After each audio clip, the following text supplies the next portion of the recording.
this video, the middle-aged nerds discuss spoilers from books they read decades ago. Do you really need a spoiler alert? Do you really? Hey, book nerds, welcome back to Non-Terrestrial Half-Life. We're the YouTube channel that rereads books from our distant past, our youth, and we see how they were held up today. This week, we are continuing with Ursula Le Guin's Earthsea trilogy with The Tombs of Atuan. Bill? And our returning guest is Dr. Philip Chase, recently published author, The Way of Idan. I've just got past the prologue this morning, and let me tell you, just the prologue is enough. I am in.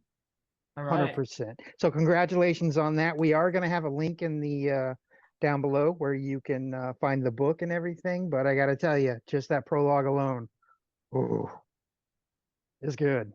I'm thank looking you. forward to it myself. Thank you, Bill. I appreciate that a lot. Yeah, I'm pretty excited to hear from folks what they think of The Way of Idan, and I'll be putting out books 2 and 3 in 3-month intervals, so you won't have to wait too long for the whole trilogy. Oh, I am When's so the happy to audio hear coming that. out? When's the audio come out? Yeah, the book 2 will be out June 21 and book 3 September 21. Okay, and the audiobooks?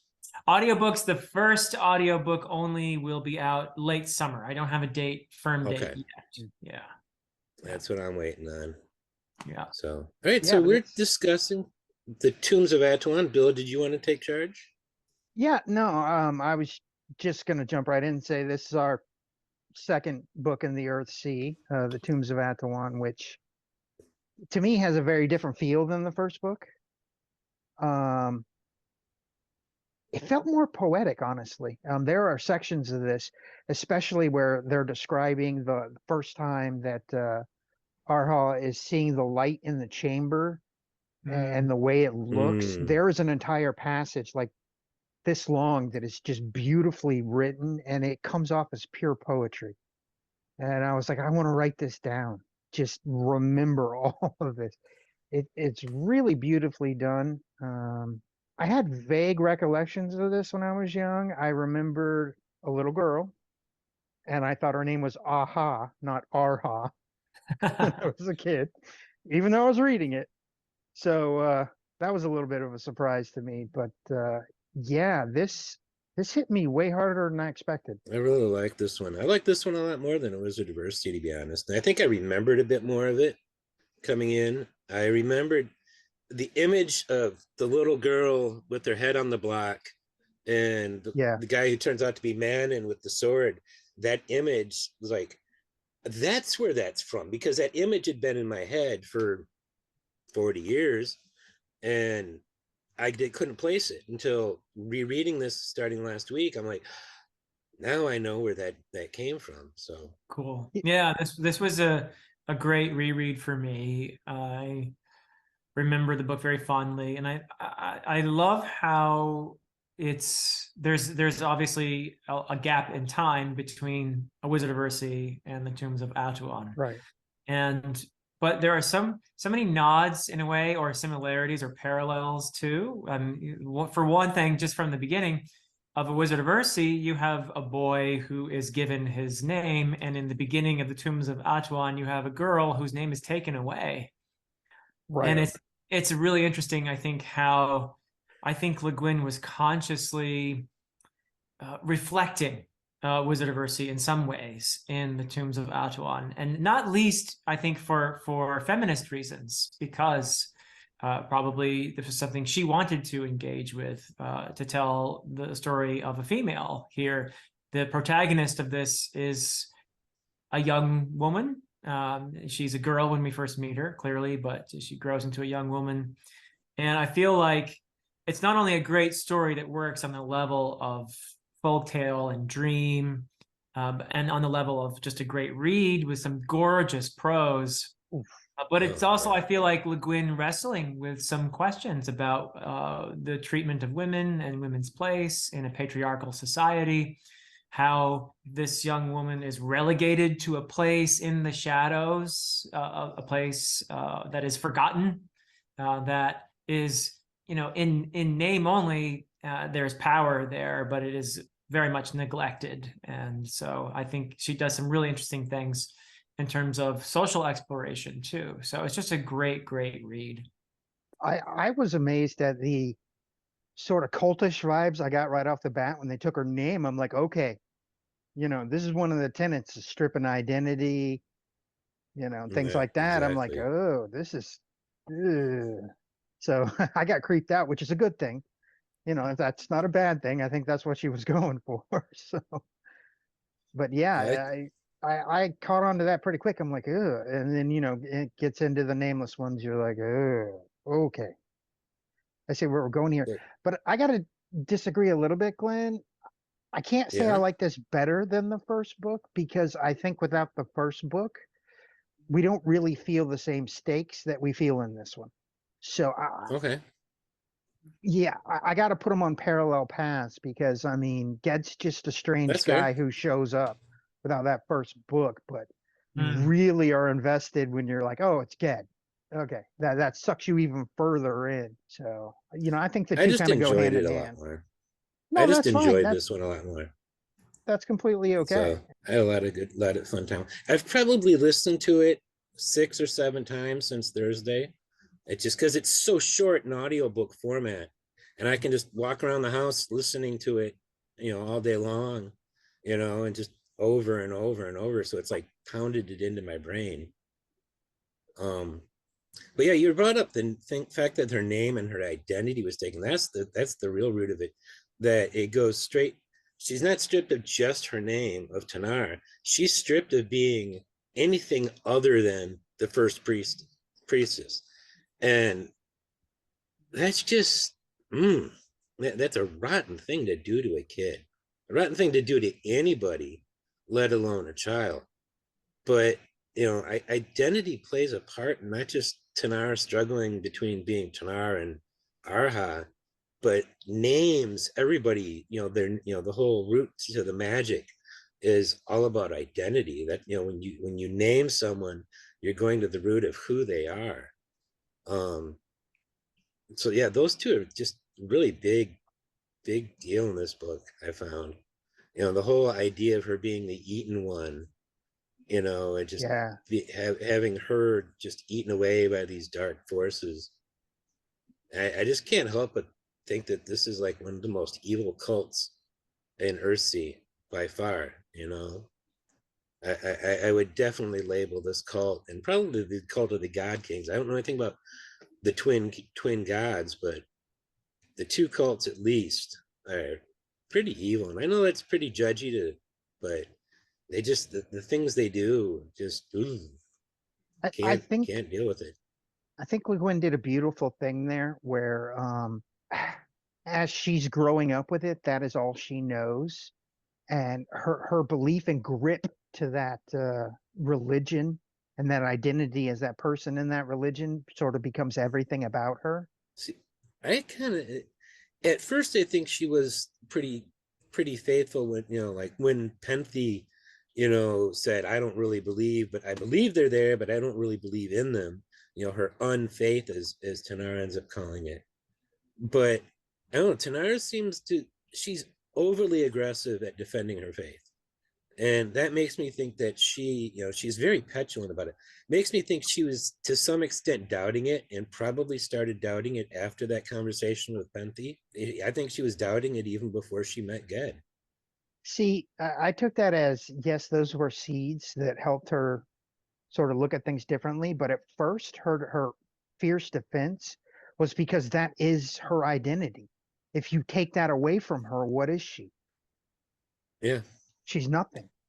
Well, the two senior priestesses, you have Thar and you have Cossil, I think are the two of them. Yeah. Yes, Castle. They are, Thar seems by far the better of the two. Cossil seems to be power hungry and cruel. And in the beginning of her time there as the high priestess, I'm talking about Arha, who was Tenar, Cossil almost forces her to do something that is horrific. How are you going to kill these prisoners?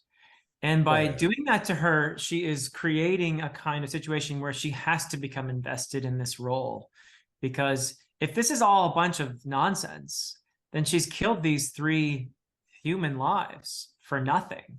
And so that's a big part, I think, of why she pretends for as long as she does to believe. But I think there's doubt. I agree with Glenn. There's doubt all along. And that conversation with Penth brings that doubt out.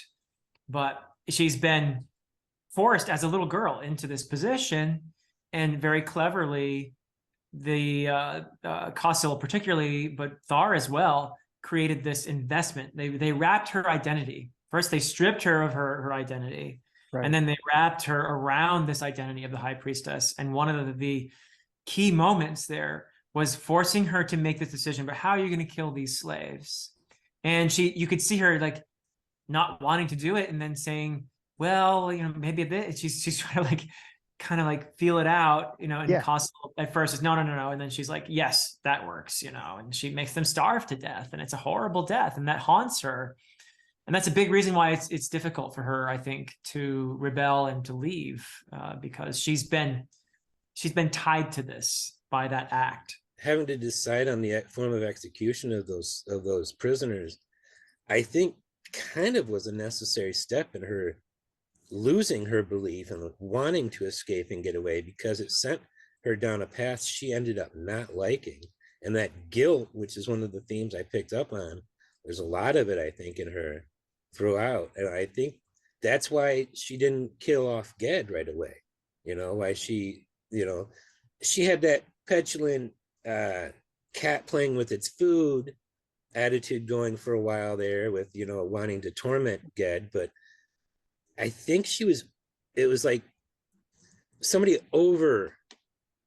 overacting into the role that they think they're supposed to be playing when they're not really believing in it. It's just, they go further than they would normally if they had been, at least that's the way it came off to me, that For she was me, being it was excessive to prove a point. yeah. For me, it was more about the curiosity of the human spirit, and once that's in you, that irregardless of what you may have been trained with, we are naturally curious creatures when we acknowledge our humanity. That's what we are.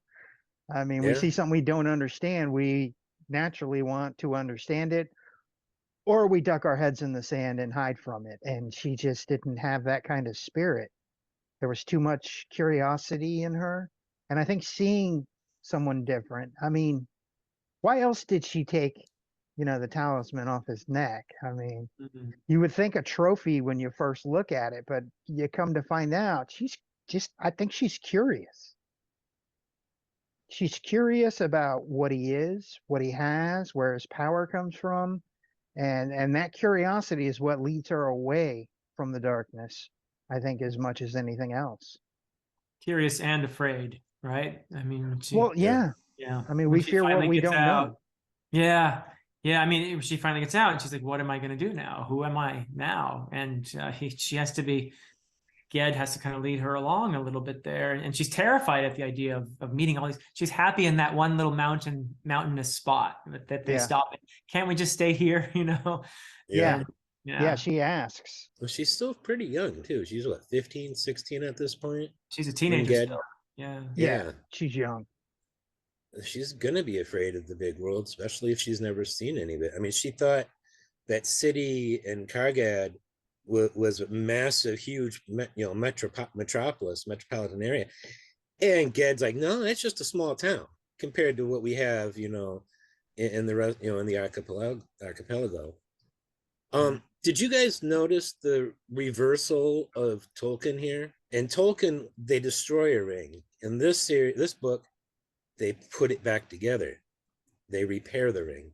I just thought that was an interesting, well, Tolkien's really popular, did this. I'm going to take that little tiny thing and flip it, and work that in. And I'm just like, I thought that was pretty neat that she did the reversal of Tolkien with repairing a ring. I don't remember if it comes into play in the future, though. I'm assuming it probably does in the next books. It does to some degree in the farthest shore.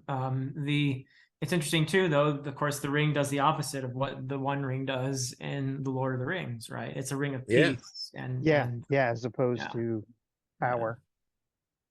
yeah, Yeah, so it is in multiple ways a reversal of Tolkien's ring. yeah. But Bringing balance back, because to get out of that tomb, there is no escape one without the other. So we sort of have this female and male balance going on, and they both need each other in order to get out. So that really spoke to me, I during thought that that was sequence. beautiful. I thought Yeah, that was yeah, beautiful. That they need each other. yeah, Ged is this very powerful mage who can still the earthquake and everything else, but he would not have made it out of there no, without her, without her life, without her light, without her belief.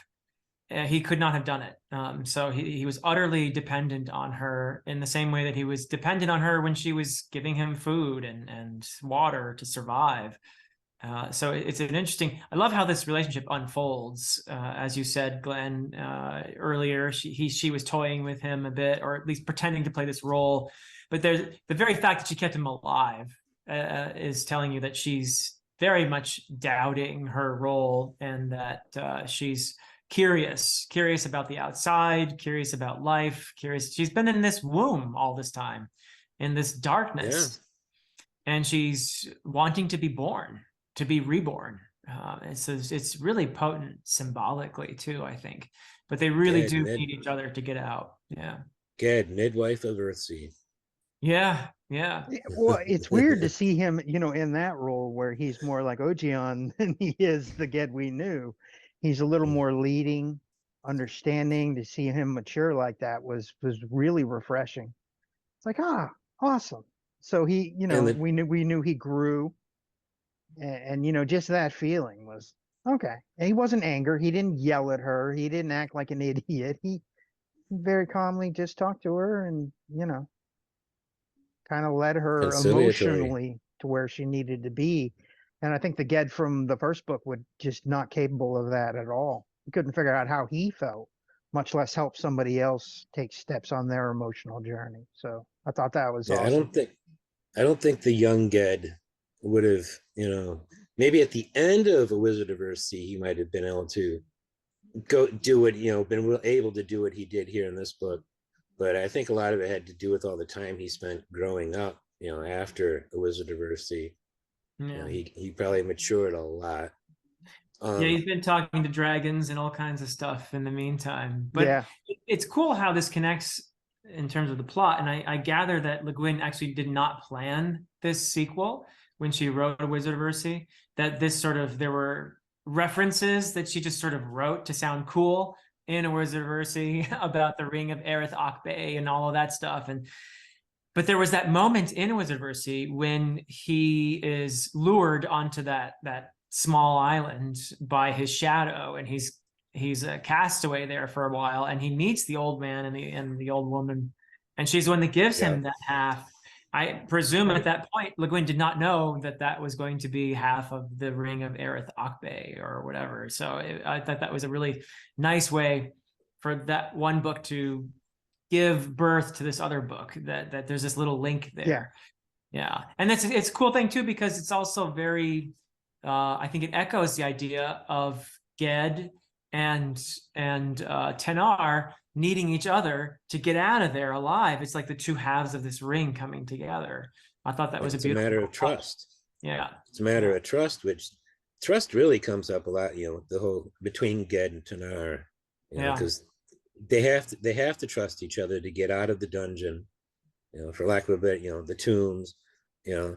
And there was another point where trust was actually played an important part, is when she was wanting him to get food and like, can you call a rabbit? He's like, yeah, I could call a rabbit, but that's a betrayal of trust to call a rabbit just to Right. use it for food unless you're starving, and trust, I don't think, is something she really ever had until Ged. I mean, she probably did have it with Penthe, maybe before Penthe told her that she has unfaith, as the book calls it. I think she might have started losing faith in her, trust in her friends. But she definitely doesn't seem to have ever trusted the high priestesses, the two high priestesses, except maybe Thar. Maybe Thar Mana, isn't too bad. there's Mana, I would Yeah. say Yeah, Mana most she probably affectionate trusted. At one relationship. point, she even says, "I trust that if I get lost, Mountain will come looking for me." Yeah. Yeah. She says that explicitly. So I think she did trust him, and I think his death is one of the things that really puts her into that guilt mode. Is his death? I think it I was bothers saddened at that. her way more. Well, I think we all were. Um, Yeah. but I mean, he's also somebody who's sort of indoctrinated to the point where he became a eunuch to serve. So we He got to probably didn't have much choice in that, but you're right. He's Right. indoctrinated. yeah. He's indoctrinated. It's So he's trying to pull her back to the role that she's trying to leave. And so he's very loyal. You could say that of Manan. He's very loyal. my first reread of the book. I was actually doubting whether the nameless ones, the shadow, the dark, whether they were real or not until Ged's holding off the earthquake and the crumbling building. Because up until that, I'm like, well, they haven't done anything, and he's running around the labyrinth and the tombs down here, and they haven't done anything. So I was like not believing they were real, and then it wasn't until after I finished the book that I realized, and with what Ged said, about the Ged, well, almost Gebeth that he faced, the one he named, the shadow that he named Ged, um, that was related, and I'm like, okay, I guess they maybe are real, but yeah, the first He time I listened to it, I was like, these aren't real. he did mention earlier that he had been laying spells throughout the entire area to try and hold them back. Yeah, So for me, that was a moment I'm like, okay, so there's this unseen warfare happening that's going on in the background. We just, we haven't been privy to it yet. Interesting, I thought, how the darkness of the tombs of the underworld is contrasted with the darkness when she leaves and looks up into the night sky, the darkness between the stars. I thought that was really a great touch, because there's a in common with A Wizard of Earthsea, there's a kind of Taoist exploration of death and life going on throughout here. And I love that. I think it's just brilliantly done, and how these are not gods. This is the one thing that Ged tries to get across to her. They're not Right. gods, but they're powerful, but they're not gods, and you need to stop giving yourself to them. So that was really, and it's her despair that almost defeats her too. And they feed on that despair. So that's why the two of them together, it was crucial that they help each other to get out of there. Yeah, there's a part where he actually tells her, they are powerful, they shouldn't be forgotten, but they have nothing to give. Yeah. They have nothing to give, nothing. no, All their power is darkness and the ability to tear things asunder, and that's it. They have nothing to give to the world. And I think that was a sort of awakening moment for Tenar. It's just so beautifully written. That's one of the things that gets me. Mm-hmm. The Yeah. way it's She's- written is just so beautiful. she's got away with prose. She does, but she knows what to include as well. So, for example, you mentioned the character Penth or Penthy, or however you say that. Mhm. I love that she's in there. If she weren't in there, this would be such a gray, dismal, tough story. But the fact that you have this young woman full of life who is able to, I love this scene where she imitates Cossil, and they Yeah. just start giggling about it And they're everything. laughing. They're laughing about this, and it's just such a beautifully written, human, warm scene, and it sticks out because of the fact that this is a bleak, desolate. It's in the desert, and it's all about. I always forget that fact, that it's in the Yeah. desert. Yeah. Yeah. And there's But these that giant scene- monolith tombstones. I mean, Yeah. I thought it was cute in that scene because you've got the eaten one talking to the eating one. Yeah. Because Penty was sitting there repeatedly. She went through 3 apples while sitting there. It's like, yep. So I always have to go for the wordplay if I see it there. Power. is just all over this place, all over the place in this book. You know, different people having power over each other. Um, Arha, Ashtanar, not really. She thinks she's got power. You know, she's supposed to have power, but you know, in reality, because you know, there's a different, more powerful cult there. She doesn't really have any power at all. You know, especially when you're dealing with power hungry racist Castle. You know, it just, man, Castle is just piece of work. She's a piece of work. But yeah, I mean, power over self, you know, for her is something that she had to take. She had to take that for herself because she wasn't allowed to have it. And I think that's part of what was so enticing about Ged's offer of leave with me. You know, is she would finally have that agency that she had never had before. Yeah. You know, when she It had just an illusion. Yeah, it also scared her very, very much. There's a passage where she talks about it, um, and she weeps in pain because she was free. Mm. When she's in the boat, she weeps in pain, and it says she's weeping because she's free. So there is that sort of moment where you're like, yes, so I have this freedom, and part of that is painful because she has to look back at the sort of bonded servant she sees herself as she was, and that's just painful. And I love the fact that she included that you know, yeah, you're free, but that changes your outlook on everything, and now you have to look back at the mistakes you made and the things you did.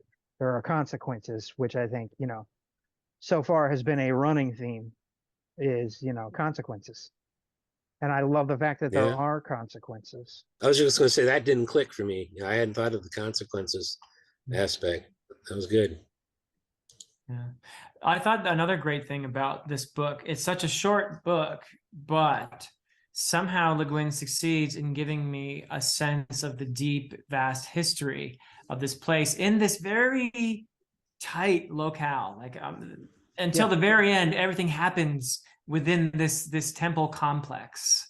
The The place. place, the place they call it, you know, and it's in the middle of it. It's isolated. It's so sad how neglected they are. But even within the place, there's a hierarchy, as you were saying earlier, and that hierarchy gives you a sense of the history of the Kargish lands. So you have the nameless ones who were revered way back when, and their temple, and you can see it physically. Their temple is crumbling. It's becoming Mm-hmm. it's a kind of a ruin, even at the beginning, and that's a statement about how much power is now tied to those gods. And then you have the twins who were you know, not as neglected as the nameless ones, but they're Thar's, I guess, Yeah. domain, and they've been basically taken over by the God King. And that's a more recent development. You can tell because that temple has a gold dome and it has Yep. the nice fresh Yeah. plaster, and it has the power hungry priestess Castle in charge. And so there's a statement there just from the physical descriptions of these three, plus a sense of the history of this place and how their political and historical evolution. I just love that. Yeah. Yeah, I All right. I question the prisoners that they even had down there that she was supposed to sentence to death because, you know, I mean, they were brought there by the God King. Supposedly they did something to offend him or the nameless ones. They never get specific, but we don't know how innocent these people really are. Right. And that No, that sort of ambiguity of the whole thing, I think, is one thing that weighs on her a lot. So that's I why think she's that got that guilt. she had that moment where they were Ged was standing there and he appeared to be in a trance. And she had that dark moment where she was ready to kill him. And for a minute, I thought, "Oh my God, she's gonna stab him." Oh, I can't You believe it. talking about when she pulled out the dagger, pulled the small Yeah. dagger out? Yeah, I Okay. mean, her internal monologue during that, I'm like, "Oh wow, she is gonna stab him." I mean, I You can tell really she was raised was worried a little bit there, which is that the her mark of a great internal story. I monologue, was worried. her internal monologue sometimes really shows she was how much influence Castle had on her attitude because Castle is not just power hungry, but death hungry. She likes death. I think they even say that phrase, like she likes death, something pretty close to that Yeah. in the book, and for a while there, Arha, when she was, was playing Arha, was just way interested in like, how can I make, the whole playing with, the mouse, when she first captured Ged, just the ideas she was coming up with for ways to kill were just disturbing, at times, that somebody so young could be so focused on wanting to make somebody suffer and die. So it just really disturbing how, that was, I think it's supposed to be. It yeah, also shows the dangers of blind belief, which, blindly following anything. I mean, there's one, faith is fine, but blindly following it and, and only yeah. knowing that and nothing else is dangerous sometimes. And I think this is a beautiful example of that. It's also a beautiful example of how you can come out of that with a little bit of light. And, Mm. she had that inner light. I mean, Get even said you were like a lantern that was covered. The light was still there. You just couldn't quite see it all. Yeah. And, that's beautiful. That permeates the story. Actually, it's interesting. Right from the beginning, you have her parents are presented, and they're given this no choice, at least the way they think. But it's so interesting how people obey tradition and social institutions unthinkingly. And here you have the father who seems gruff and mean and like, just forget about her. He's saying to the mother, forget about her. She's gone. What are you doing? You're wasting your time on this. She's not even ours anymore. And underneath that, you realize at the end of that chapter how much pain he's in, and that this is his defense mechanism. Yeah. That Yeah. he's in as much pain as the mother, but he's expressing it in a more kind of aggressive way, whereas the mother gives what love she can to her daughter. I just thought that was so beautiful. But at the same time, neither of them questions the whole institution. Like, what kind of crazy thing is this, right? Well, the That the mother we, does it. The mother does when she's still an infant, with the jelly or jam she and trying to tries make it she look Well, like she she tries has a yeah, she to, tries pie. to yeah, get sneaky. she tries to. So Yeah. she is to some And extent good for her, questioning it. good for the mother. I Yeah. think that if it Yeah, hadn't been for the mother showing Tenar that love, when she, even though she doesn't remember her, she remembers her hair or the warmth or whatever. But if it hadn't been for that, she might not have had that within her to leave yeah. that place.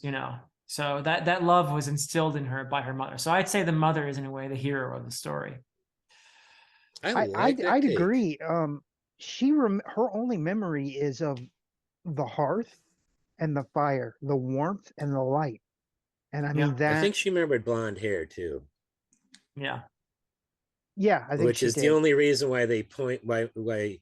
Yeah, I kept wondering why she made such a distinction in that prologue about Tanar's hair being dark and the mother's hair being blonde until later when she's remembering, and there's the brief reference of like blondish hair or golden hair or something like that, and her remembering, and that's like, definitely the mother. It's just trying to give you more of an image that that's her mother she's remembering. yeah. I'll tell you a little aspect I loved. They kept saying, you are this priestess reborn, but they have to teach her everything. And I'm like, wait, if she's reborn, why do they have to teach her everything? Shouldn't she know it? Yeah, So that little kernel was always in the back of my mind. It's like, wait, why is she having to remember? Never mind. Like, she makes little references on how before she died, the last priestess told them, this is what you need to teach the next one. And it's like, okay, right. so I do have to wonder how long that tradition had been going on, mm, and not just the tradition of the one priestess, but also all the other traditions dealing with the tombs. This place where nobody but her can go down there, no men can go down there, no light, because yeah, most of the cavern system was carved by nature, as Le Guin points out, but a lot of it, like passages and rooms had to be made. So this wasn't always the case. These wasn't always the rules at this place. I'm curious what it was like and what it was before it became the Temple of the Unnamed Ones and all these different rules were put on it. I always I keep wondering what that was used for before that and how far back that actually goes. I just got the impression that that wasn't always the rules and traditions, that they had for that place. That it maybe not a new development, but not the original, you know, plans and rules for the place. I could be wrong, but I just got the impression of that. No, I think that fits. Um, that actually works rather well. As far as us learning, I don't know if we ever will. I'd like Probably to, not. but it's an interesting question because I mean they wouldn't be the first religion to reuse something, and spin it into their own view. So Yeah, that's happened a lot in real life. So That's kind of what actually, the God King has done, yeah, really. Yeah. 100%. yeah, Yeah. he's taken over part of this complex for himself and either built that temple or took over a temple that was already there. Because who knows what other gods used to be worshipped out of the tombs of Atuan. So, who are the priest kings worshiping? The twin gods, maybe? Who knows? We don't know who the priest kings were worshiping before they declared themselves gods. I actually came across a really interesting interview with Le Guin where one of the pivotal moments for her, she said, "My heart told me inconvertibly that neither gender could go far without the other. So in my story, neither the woman nor the man can get free without the other," which is something we all picked up on. Yeah. Yeah. But the fact that she felt that so intensely and it all came across to us is just further proof of how well it's written, how good the story flow is, and that she can hit the beats she wants you to remember. It's just so beautifully done. I love how too it's presented in such a way that Ged asks Tenar after he gives her her name back, pretty much every decision he gives it over to her. What is it you want to do? Yes. It's going to be this path or this path, most likely. Where do you want to go? Do you want to turn me in and try to, make up with Castle here, or do you want to leave with me? And he doesn't tell her, we have to do this. He leaves the decision to her, I think. And that's key. That's really important. Well, yeah, I think It's it's returning one of her the the first agency. choices she's actually had in her life. They had some really bad choices for her. I'm still disgusted at the idea of oil and scented vinegar for a shampoo. I'm just like, oh God, Like the whole that book, that's stuck what with me. bothers you. That stuck not, with me not the room of so hard. chains, not the room Just of the idea. bones. Well, that you see in all kinds of other fantasy and science fiction, but you never see oil and scented vinegar for washing your hair. I'm just like, please don't do that. I just Did you use the phrase stuck with me on purpose there, Glenn? no, I think you did. no, that was unintentional. I did have a question about the room of bones, though. We never see it, but we're told there's a water source, but there's all these human bones there. I'm like, is that water poison? Oh, yeah, could Is be. that why there's so many bones there? Because people hear the water, they're like, "Oh, water source." They go drink it, and they all died there, and that's why it's the room of bones. I need more information on the room of bones. One of the things I liked about this book is I got through an entire fantasy book without seeing any violence. I mean, like person against person, Yeah. dude, not Well, yeah, direct person against. I mean, Ged hit Manon in the back with his staff or something like that just before Manon fell. Like, yeah, yeah. Dabbed him, yeah. But there's no real battles, no fight scenes.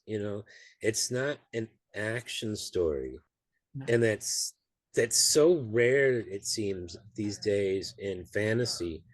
We don't have any conflicts resolved by fighting. and we didn't really, we had a little bit of fighting in Wizard of Earthsea, but it wasn't. It was the conflict itself. It wasn't the resolution of the conflict. And it's nice to see that in fantasy, especially fantasy geared towards a younger audience, whether it's children or teens, you know, and they might not think about, consciously think about everything that they're reading in these books. Like I know I didn't consciously, No. except in classes. But I think it all will stick in their head and seep into their consciousness. And I think they'll not consciously think about it, but I think it'll get through to them either way. A lot of the things she's trying to say in this book, trust, and men and women should do it, do it together. You can't have just women or just men doing something.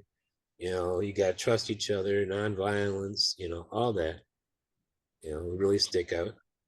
Yeah, I think. Go ahead, Bill. I was just going to say, I love the message of redemption, that there's always a way back from the dark. That one particularly sings to me as somebody who had a troubled past when they were younger. It took me a long time to be able to say, okay, I did some things I am not proud of and I am ashamed of. I need to accept those and move on. And I think this gives young people at least a reference point and a story they can point to and go, well, there is a way out of the darkness. I didn't pick up on that when I was young, but I sure got that message now.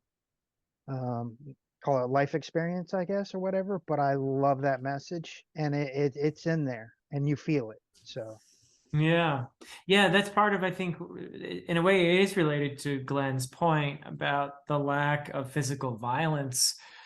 What Le Guin does so beautifully is there's conflict, but it's in here, right? I mean, it's personal conflict. We get psychological exploration of people, of characters, and that's somehow Le Guin is such a great writer that she's able to make a compelling story out of that, whereas most of us depend on some swashbuckling and some vast armies and this and that conflicts in order to get our attention and to get all the excitement. But Le Guin does it with a character in crisis who is experiencing inner conflict of one way or of one type or another. And I just love how she brings us on these journeys with them.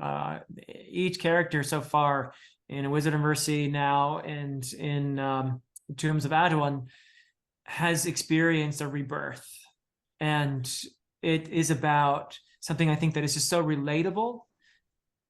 All of us mature, all of us go through life experiences, all of us have events that mark us and become part of our identities. And all of us make choices about the person we want to be.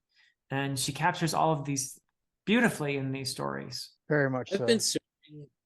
I've been searching for a long time now to make a list of hero characters in fantasy and science fiction that don't kill.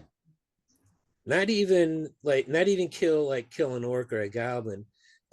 Killing for food, I'll ignore, but just don't kill something that can speak or talk or think. And you think about it, most of the hero characters, the protagonist characters in science fiction and fantasy are at some point or another a killer. And here we have Tanar, who she didn't directly kill those prisoners. They were killed the moment they were sentenced to death. She was forced to just determine the method, but yeah, it was going to happen one way or another. I don't recall Ged actually killing anybody in A Wizard of Earthsea. He kills the dragons, the young dragons. Okay, the baby dragons. All right, I forgot about the dragons. Thank you. So Ged doesn't make it on the list. Nope. But that list is incredibly small. I think even Frodo Baggins killed an orc or a goblin or two at some point, and Samwise I'm pretty sure did too. Yeah, he did. But Frodo I think did. Bilbo killed a bunch of spiders that could talk, so he's off the list.